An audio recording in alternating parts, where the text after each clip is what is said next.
Hey guys, I just reached 600k subscribers, and as a thank you, I wanted to do like a fire sale on the PPSH vintage t-shirt. It says good old days on it, and it's just remembering the times when we really enjoyed the PPSH on World at War. I dropped the price down to $5, and it does come with a Garag Kurovi mini print, and my signature will be on the back where it says thank you. There is a limited supply, and you can get them at glitchingqueen.com. In this video, I want to talk to you guys about some things that happen in theater mode whenever it glitches out. It makes the things that are interactable disappear. Like the perk machines disappear, the corruption turrets, because you use those, they spin around, the doors are gone. So just anything that you interact with will not show up when this theater glitch happens. I was really surprised to see some of the things that are apparently interactable. One of them is this pressure plate right here, and also the spinning statue that is used for the Pack-a-Punch on the original Shangri-La. So it shows that both of these items are interactable in this theater glitch. And here's the original Shangri-La. This statue will start spinning once you turn on power. And depending on how many people you have in the game is how many of those segments will spin. So I'm on solo, it's only got the head spinning. I need to find the pressure plate that I can stand on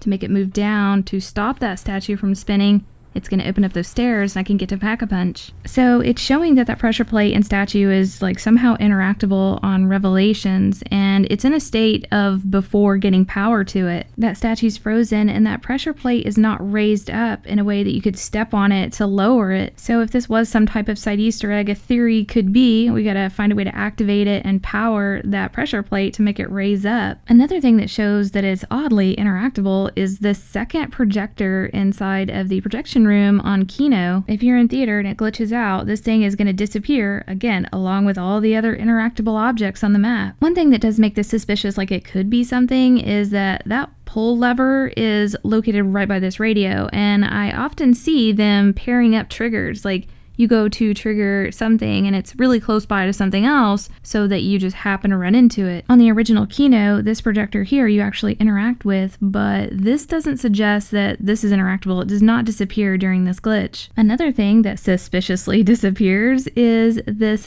theater screen up here above the stage. There is a theater screen that comes down on the original Kino map, and all you have to do is turn on power.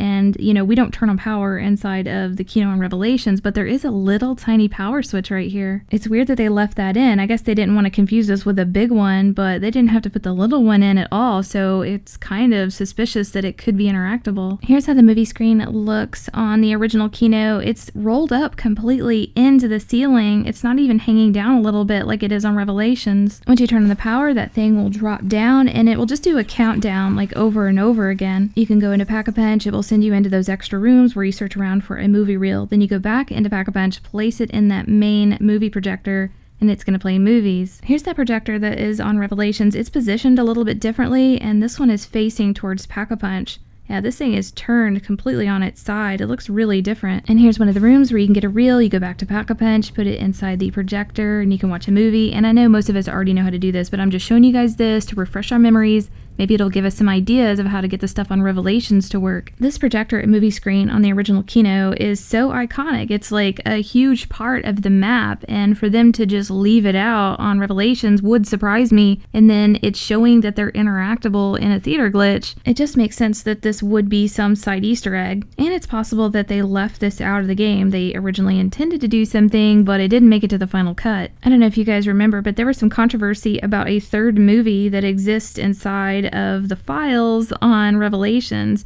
There was an intro and an outro, but the third one was not identified, and some people tried to figure it out. They said that it was just the Shadows of Evil intro. Some other people said, no, it's not the Shadows of Evil intro. We don't know what it is, and we don't know how to find out. Is it possible that this third movie file that is unidentified is the movie we're supposed to see in Kino as a side Easter egg? The last thing I want to show you guys is something above Nocturne Toten, and I've been working on all this stuff, like all this side Easter egg, trying to get things to work. Nothing has happened, and I was like, well, I'm just going to put a big video together showing all the stuff that seems to be like it could be something, show it to you guys and see what y'all think. But there is a bloody handprint and like pile of blood that is hovering above Nocturne Toten, kind of by that control panel. You can see the bloody handprint really well if you look up and have some rocks behind it. If you don't, it doesn't show up. It's like transparent. You can only see the bloody handprint if you're standing by that control panel, and you can't see that like puddle of blood You have to be above the building looking down to actually see that, so I don't know what's going on with that. I've tried interacting with it with the Apothicon Servant, the Thunder Gun, snipers, throwing stuff at it. Nothing's happened. So here I am once again, something that's suspicious and nothing's working, and I'm making another video to show you guys, and hopefully y'all have got some ideas about this and can make some suggestions. They recently removed some items from the map that were not Easter eggs, including the block of alphabet letters above Nocturne Toten, but they did not remove this bloody handprint. There are still so many things that are suspicious of side Easter eggs on this map, and this was their last map, so you figure they would just load it up with stuff, and I think Jason Blundell had said that this map is supposed to last us 18 months. And with all the things showing interactable on the map and nothing's happened, is it possible that they're going to allow them to start working at a later date to try to stretch out the life of this map? Is it possible that some of these things that are showing interactable are going to be for maybe some game modes they might implement later on? There's still so many questions, and I've exhausted a lot of theories on all of this stuff. I've tried a lot of things, and